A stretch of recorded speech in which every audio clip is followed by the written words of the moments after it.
नमस्कार दोस्तों, welcome back to my channel homeo healing. आज हम इस वीडियो में दिमाग का कीड़ा यानी न्यूरोसिस्टिक सर्कोसिस के बारे में बात करेंगे। इस वीडियो में हम जानेंगे न्यूरोसिस्टिक सर्कोसिस क्या है, कैसे होता है, किन लोगों में इसके होने की संभावना ज़्यादा होती है, इसके लक्षण क्या है, इसका ट्रीटमेंट क्या है और इस डिजीज में होम्योपैथी का क्या रोल है। तो आइए शुरू करते हैं। न्यूरोसिस्टिक सर्कोसिस क्या है और ये कैसे होता है।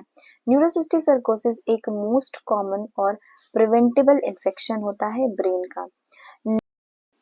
नाउ डेवलपिंग कंट्रीज में न्यूरोलॉजिकल डिजीज और मिर्गी के दौरे का एक प्रमुख कारण बन चुका है। ये इन्फेक्शन इंसानों में तब होता है जब इस टीनिया सोलियम नामक टेपवर्म का लार्वा या एग हमारी बॉडी में बाई चांस एंटर कर जाए।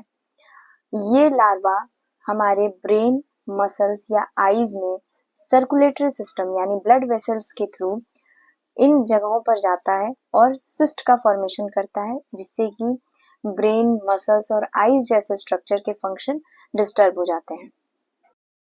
आइए इसे एक डायग्राम के माध्यम से समझते हैं। जैसा कि इस डायग्राम में आप देख रहे हैं, अगर किसी इंसान ने अंडर कुक्ड या इन्फेक्टेड सुअर के मीट यानी पिग मीट का सेवन किया तो उसमें प्रेजेंट जो लार्वा है वो ह्यूमन बीइंग्स के गट में जाकर मेल एडल्ट में कन्वर्ट होता है और स्मॉल इंटेस्टाइन से जाकर चिपक जाता है। उसके बाद जब ह्यूमन बीइंग्स द्वारा स्टूल पास किया जाता है यानी लेटरिन द्वारा ये एग जो है वो बाहर निकलते हैं। ये एग्स आसपास के वेजिटेशंस, क्रॉप्स यानी खाने पीने की चीजों और पानी को विदूषित करते हैं और यह इसी के थ्रू ये पिग्स में भी एंटर कर जाते हैं और ह्यूमन बीइंग्स में भी एंटर कर जाते हैं। और ह्यूमन बीइंग्स में ये एग या लार्वा विदूषित पानी या विदूषित वेजिटेबल्स के थ्रू एंटर करते हैं बॉडी में और खून की नलियों के थ्रू जाकर प्रमुख तौर पे सेंट्रल नर्वस सिस्टम को अफेक्ट करते हैं और ब्रेन में जाके लॉज करके सिस्ट का फॉर्मेशन करते हैं, जिसे हम न्यूरोसिस्टिक सर्कोसिस बोलते हैं। इसी तरीके से साइकिल चलती रहती है। किन लोगों में ये इन्फेक्शन होने की संभावना ज़्यादा होती है?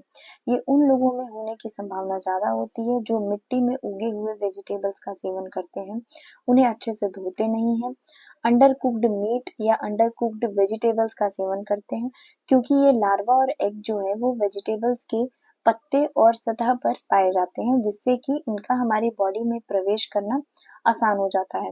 अक्सर आपने सुना होगा लोगों को कहते हुए कि पत्ता गोभी या बंद गोभी का सेवन करने से दिमाग का कीड़ा या न्यूरोसिस्टिक सर्कोसिस जैसी बीमारी हो सकती है, लेकिन वास्तव में ये सिचुएशन मिट्टी में उगने वाले किसी भी सब्जी का सेवन करने से हो सकता है।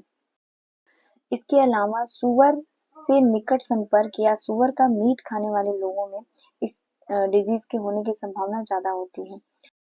अस्वच्छ जीवन शैली, गंदे पानी या भोजन का सेवन करने वाले लोगों में इसका जोखिम बढ़ सकता है। अब जानते हैं इसका ट्रीटमेंट। न्यूरोसिस्टिक सर्कोसिस का यूजुअली पता लगाने के लिए एमआरआई या सीटी ब्रेन स्कैन कराया जाता है। अगर इसकी अर्ली डायग्नोसिस हो जाए तो इससे आसानी से निजात पाया जा सकता है, आसानी से छुटकारा पाया जा सकता है। लेकिन अगर इसकी डायग्नोसिस में इलाज में देरी हुई तो ब्रेन में परमानेंट डैमेज होने के चांसेस होते हैं। अगर सिस्ट बहुत बड़े हैं और वेंट्रिकल्स में प्रेजेंट हैं, ब्रेन के वेंट्रिकल्स में प्रेजेंट हैं, तो सर्जरी इज द ऑप्शन। उस केस में सर्जरी की जाती है। इस बीमारी से कैसे बचा जाए?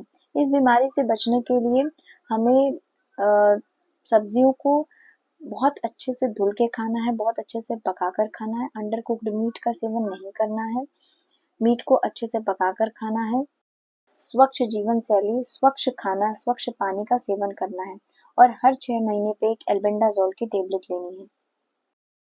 न्यूरोसिस्टिक सर्कोसिस के लक्षण जो मिल सकते हैं वो इस प्रकार हैं। सबसे पहला सिम्टम जो हमें मिलता है वो है मिर्गी या एपिलेप्सी, जो कि मोस्ट कॉमन प्रेजेंटेशन होता है, मोस्ट कॉमन सिम्टम होता है इस डिजीज का। दूसरा है उल्टी का आना। उल्टी आना यानी इंट्राक्रेनियल प्रेशर का बढ़ जाना, जिसकी वजह से उल्टी आती है। तीसरा है सिर में दर्द, लगातार या गंभीर सिर दर्द का होना, बुखार होना, बोलने में जुबान का लड़खड़ाना या प्रॉब्लम होना। कुछ अंगों में कमजोरी, स्पेशली जॉइंट्स और पैर में वीकनेस हो जाना, ये सारे सिम्टम्स हैं न्यूरोसिस्टिक सर्कोसिस के। न्यूरोसिस्टिक सर्कोसिस में होम्योपैथी का क्या रोल है? होम्योपैथी को एज अ सपोर्टिव थेरेपी हम यूज कर सकते हैं अलोंग साइड कंजर्वेटिव ट्रीटमेंट, और इसे हम सिम्टम रिलीफ और सिम्टम्स को मैनेज करने के लिए, जैसे कि हेडेक, सीजर्स, बुखार, वीकनेस, इन सारे सिम्टम्स को मैनेज करने के लिए हम होम्योपैथी यूज कर सकते हैं।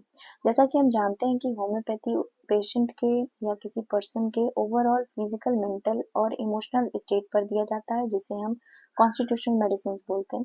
तो वो मेडिसिन भी हम दे सकते हैं। साथ में होम्योपैथिक मेडिसिन बॉडी के ओवरऑल हीलिंग प्रोसेस में हेल्प करता है। होम्योपैथिक मेडिसिन जैसे कि सिना, ट्रिक्रियम, सल्फर, फास्फोरस, स्पाइजिलिया जैसे मेडिसिन सिम्टम्स को रिलीफ और मैनेज करने में हेल्प करती है। So this is all about neurocystic सर्कोसिस।